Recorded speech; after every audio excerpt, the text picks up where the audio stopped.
Hey everyone, another quick video on Star Citizen as I just made a discovery of an amazingly cheap way that if you do it now, you can get LTI on all your ships really cheap.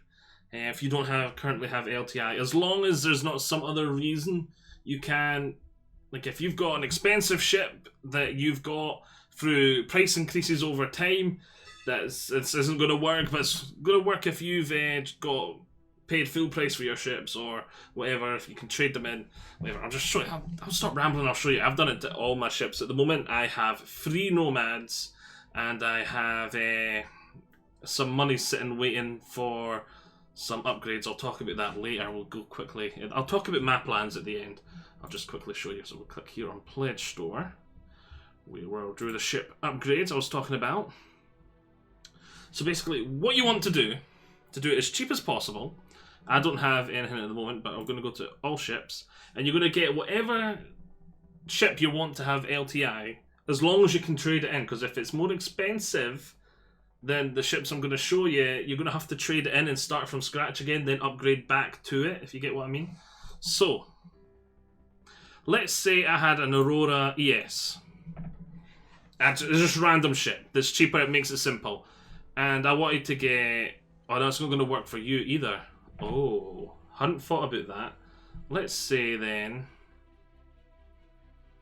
Okay, let's say I had an Aurora ES and I just wanted it to upgrade it and have an LTI token. The first thing you're going to want to upgrade to using your store credits is the 315, because it is 65 US dollars. Exactly. Warning, you don't own an Aurora ES. I know, I'm using this as an example. And this 65 US dollars is all you're wanting. That's the way to make this as cheap as possible. So now, that's what I did. I traded in all my packs, all my ships that I could trade in, and I got myself a Star Citizen game pack with a Mustang Alpha and Squadron 42. Then I upgraded it to a 315. We'll use me as the example here. So I've upgraded it to the 315. Where are we? Down to 65. There we go. Dollars. Now, you come down. Nomad. This is the most expensive ship that you still have the War Bond option for. So come down here. War Bond option. It's going to be a $4 upgrade. No, £4 upgrade. But giving you a $15 upgrade in your ship. So... if I come out of here, now actually, can I change? Who cares? I was wanting to change it. Oh, wait, I see where it is. I see what it is. Great British Pounds. We'll go to US dollars. Let's keep this simple. Ship upgrades. We'll come back in. No, all ships. Scroll down to the 315. Go to the Nomad. Choose the IAE. There we go. So it's costing $5 plus tax, and you're getting a $15 upgrade. So not only are you getting LTI super cheap, you're going to earn store credit as well. So it is mind-bogglingly simple. So if you've, this is a mind-bogglingly good thing to do. Then you'd add that to cart. Obviously, then you'd have a Nomad, and then you can upgrade to whatever you want. So, 1, you've got the Nomad cheaper, because it's a War Bond purchase, it's cheaper. 2, you've given yourself LTI. No-brainer whatsoever, and there's nothing stopping you, as long as you can still upgrade to the ship that you've got. So, you couldn't do this on something that is, what am I doing? Like a Javelin. Well, obviously you can do it with a Javelin, but something that's limited that you don't have access to upgrade to. But that is not as big a problem as normal, again, because it's the IAE right now. I'm excited about this, so I'm kind of rambly. So yeah, say then I've got my Nomad here, and I can then upgrade back to, say, I don't know, say it was a Cutlass Red. And so say, I don't know, I bought a Cutlass Red outright. And it's just sitting there. I paid the full $135 plus tax. And it's just sitting in there. And I'm like, now is the time, if you've done something like that, to trade that in, buy the $65 ship, upgrade it to the Nomad, giving it LTI, and $10 free value, $10 off, then upgrade back to the Cutlass Red, and you'll have then basically just turned your Cutlass Red into a cheaper Cutlass Red, because, well, not a cheaper, because technically you're spending another $5. You're spending $5. Wait, how did... You're spending $5, but you're earning $15 store credit. That's what it is. So you're spending $5, but you're gaining 15 in store credit, and you're gaining LTI on the ship. So in this situation, it's a win-win. So yeah, get LTI on all your ships right now. Right now, I currently have 3 Nomads sitting, waiting to be upgraded. All 3 of them have LTI. One of them already had LTI. Because that was my Merlin. But I've still done it as that Merlin I upgraded to an Avenger Titan for the $5 price increase.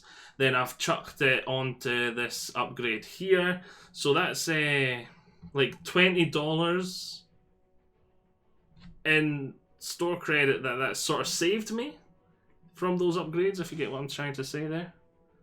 No, $15, because then I've put £5 real money into it, so you can't really include that. So yeah, $15 total, the Avenger plus this new thing. I'm rambling, I'm apologising, but I'm excited that I just found this, because it's altered my plans, and my plans have went from having 2 ships with LTI to having 4 ships with LTI, and it's quite exciting. Yes. Happy days. I'm so excited that I got LTI on those extra ships and that extra store credit. So yeah, my plan is with those 3 Nomads is, one of them is just going to be, well, all 3 of them are probably going to be staying as Nomads for the foreseeable future, because every single bit of my store credit left I'm going to be using to purchase Constellation Taurus to a Hull C upgrade, and a Constellation Taurus to Mercury Star Runner upgrade. I'm going to be buying those 2 upgrades. When you're like, oh, you've got 3 Nomads, why are you doing that?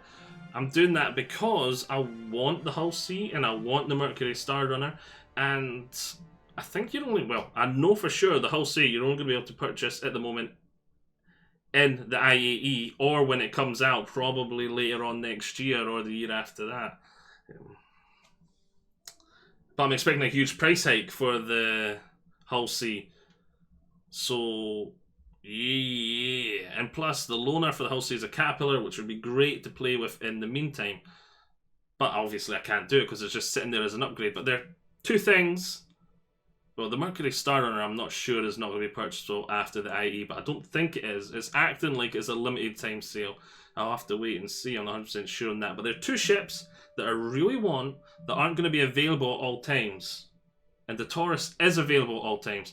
So the plan is, as every time I'm paid, I'd normally throw a 20 sheet at the game. Eventually I'll have enough spare credits to upgrade one of those Nomads to a Taurus. Then the second I upgrade that to the Taurus, I'll be able to then apply the other upgrade and get the limited time ship at a later date, because I've got the upgrade sitting there. The CCUs are sitting there waiting to be used. The IAE is a great time to buy those upgrades. And yeah, the Taurus is a good one to go from because it's... I think it's the cheapest. It's the dearest ship that's available at all times. It'll make it nice and simple to get to.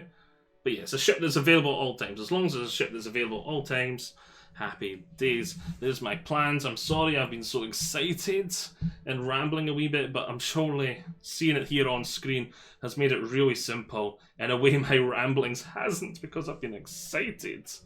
So yes, long story short, get a 315p or whatever it was, the $65 ship, get a $65 ship, spend $5 plus tax, getting you your $15 upgrade and LTI. For $5, $15 upgrade and LTI. 3 times the price, 3 times the value, and LTI, which is extortionate on the grey market. Extortionate. Make sure you get it here now, fast, ASAP. LTI, cheapest chips. Get it now.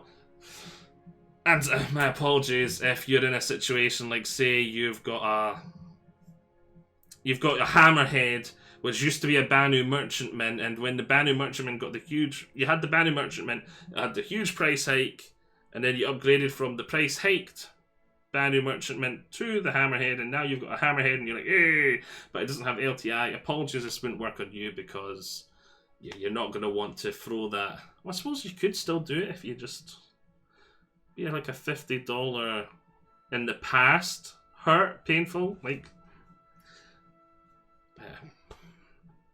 Yeah, whatever. I don't know. I'm rambling. I'm happy. I'm happy because this worked so well. It was perfect for me because I didn't have any ships that were specifically in that situation. As a side note, they are doing special offers most days. If you are just wanting to go bang for buck, we can see right here, if you wanted to throw more money at the game, like I don't want to do any more because I don't want to spend any more real money on the game. I don't mind spending store credits at the moment, but I suppose you could upgrade to the Hawk as well. $15 upgrade, getting $20 here. If I come back, what is the cheapest? If I use store credits then to upgrade my Nomads, I'm going to get myself tempted here. Let's see. I go to a $90 ship, $5. Yeah, so it's always $5. Warning, you don't own a Gladius. It's always $5 cheaper. So if you wanted to throw in an additional 5 sheet at the game, you could then get that up to being for $10. You could get $20. No, wait, what? 20? No, 20. For $10, you can get $25 equivalent in store credit, kind of thing. So if you wanted to go that full mile, and there is these upgrades like this all the way through the week. So if you're just trying to incrementally increase the value of your ship, best bang for buck, that is a good way to go about it. Right, so I'm super excited. I'm sorry about the way, sorry the way I've just sort of bled this information at you. I really should have sat down and tried it, but I was like, I'm excited, okay? Excited. And I got a brilliant deal. So that's why I have 3 Nomads at the moment. Yeah, just to round off my plans, I plan to have. I've got a 4th LTI ship on the way, which is through the referral program, which I'm going to get myself eventually if I don't get it through someone. The code in the description, helping me out through my own second account because I plan to have a pirate account too, my main account and a pirate account. Pretty sure I've said that before. But for my LTI ships, my plan at the moment is Mercury Star Runner, Hull C, as we've talked about those two, a Mole, and the 4th one undecided. I'm going to wait and see. But yeah, my basic thought process is a middle of the line economic base to then finance whatever I want to do in the game. That's my sort of mindset. And I don't want it to be an end game sort of economic base that I buy with real money, because to me that's killing the initial replayability for me. I want to have a goal, like to reach that higher tier. That's going to be my original motivation when I first get into the game. Like, yeah, let's earn more money, let's work our way up the ladder. And then on my pirate account, I'm wanting to do it from absolutely bugger all scratch, work my way up the ladder from nothing. Whereas my main account, I want to have that first sort of mid-game. I want that mid-game. And I want that team play with my family. That's really important. That's probably the main reason I'm jumping up. And I'm so excited. I've been trying to end this video for about 5 minutes, so I apologise again for rambling. Hope you have all enjoyed this anyway. I shall see you all in the next part. I'm excited.